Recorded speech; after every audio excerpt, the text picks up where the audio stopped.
FoxBusiness.com Live continues. Cotter and Burns, seriously, $50 for a pen. I mean, for this fiscal responsibility, let's use a BIC here, all right? Let's start being responsible. All I'm saying. It's all over the shouting. Maybe with Google in China, we certainly over the last couple of days have gotten even more information. Yesterday, Google saying, you know what, we're going to redirect people from Google.cn, that's the Chinese site, to Google.com.hk, that's Hong Kong, where they don't censor, but they do have it in Chinese, so the Chinese people can go to that site. Well, today, mainland China is saying, we're going to block that site today. But it was a delay, right? Isn't it a 24-hour delay? All right, well, it was a 24 hours in between, so now I guess it's blocked. Erik Syverson joins us right now, business litigation and trial lawyer, specializing in internet and e-commerce related issues. Erik, welcome to the show. Thank you. It's great to be here. Thank you for having me. Let me just make sure, do I have the facts straight on that? Because it has happened so quickly over the last 24 hours. We're now in a situation where the Chinese people on mainland China can access this site in Hong Kong, but the Chinese government is now putting up roadblocks. Is that correct? That's correct, and that's what I would expect the Chinese government to do. They essentially have a Great Wall of China around the internet entering the country of China. So the folks inside of mainland China are not going to be getting access to Google anytime soon, I would suspect.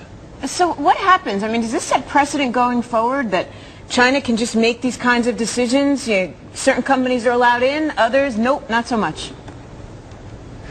Absolutely. It's a really interesting situation. You know, to a certain extent, Google had to sell its soul to get into China about 4 years ago.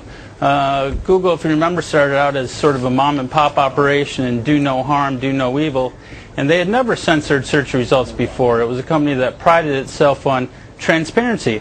In order to go into China, Google, like many companies, was seduced by the billion population in China. They had to agree to bend to the Chinese government's will, and that concession was censoring search results.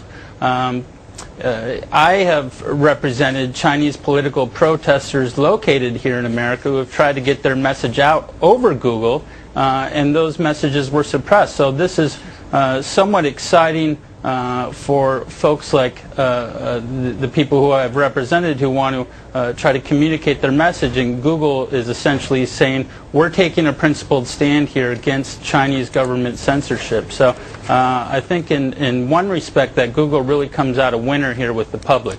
Yeah, well, do you think that excitement will be short-lived, Erik? Because just your opinion, Microsoft, Yahoo, they got a joint venture here recently. Do they move in? Do they take over this market share in China? Does somebody else do it? Or do we end up with a Baidu, which is practically a state-owned search engine with 95% of the market share there?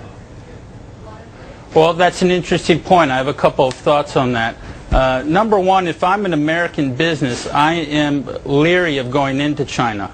I think this shows that the Chinese government is still relatively heavy-handed towards American companies. The other thing you have to be concerned about anytime you're doing business in China, the Chinese do not respect trade secrets and they don't respect intellectual property. That's known.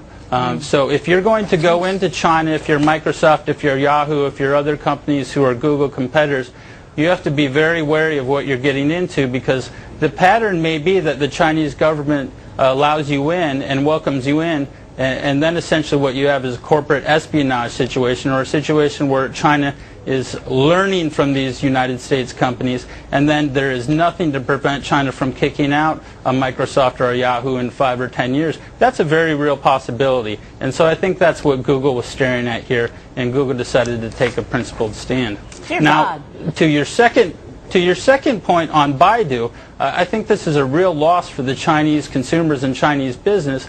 Baidu is really not a viable or serious search engine. If you talk to people who actually do business in China and want great search results and want great information, they do not use Baidu. So now if I'm an American company and I have offices in China and I need those offices to access or get me information, how much confidence do I have that they're getting good information using a search engine like Baidu? I certainly don't have much confidence in that. I don't have much confidence in anything then within the boundaries of this country. I mean, but at the same time, there's a financial issue here, right? Is Google doing harm financially to its shareholders by not being in China, because China is growing by leaps and bounds, whether it's legal or illegal, that's yet to be determined, I suppose. But So on one hand, a company wants to be there. On the other hand, as you're saying, it's a huge detriment being there. Well, it's very easy to be seduced by the population there. It's 1 billion people. But here's the point I would make to my American business clients. There are many other countries that are emerging right now. The BRIC countries. You have Brazil, Russia, India, and China. China is just one of those 4. India has 1 billion people. Brazil has 200 million people. There are viable markets in other countries that are emerging as well. The other thing with respect to the Chinese is they are not spenders, as we all know. They are savers. So the effect on Google's bottom line to Google shareholders is going to be de minimis. Every report I have seen, pegs Google's revenue in China last year as, a very, very small sliver of their overall bottom line. So I'm not sure that this is going to negatively impact Google shareholders anytime soon. Looking at everybody else here, Eric, quickly, is this a slap at Beijing? Does this make it more difficult for others to do business there? Is it getting worse and worse? I think this is a harbinger of things to come. Yeah. Things are coming to a head here. Absolutely, the Chinese government has lost faith in this. This is the first time an American company has really stood up to the Chinese government since, the last 10 years have been somewhat of a love affair between China and American businesses, and this is sort of the first crack in that. I would suspect to see further examples of this, and possibly, further American companies pulling out, or American companies putting resources in other friendlier countries. India, for example. Brazil is very exciting right now. So that's something to keep an eye on. Yeah, and at least they have laws, right? Eric, thank you so much for being with us. My pleasure. Thank you so much. Erik Syverson, business litigation and trial lawyer, specializing in internet and e-commerce related issues. I have to say, I'm with him. I'm skeptical.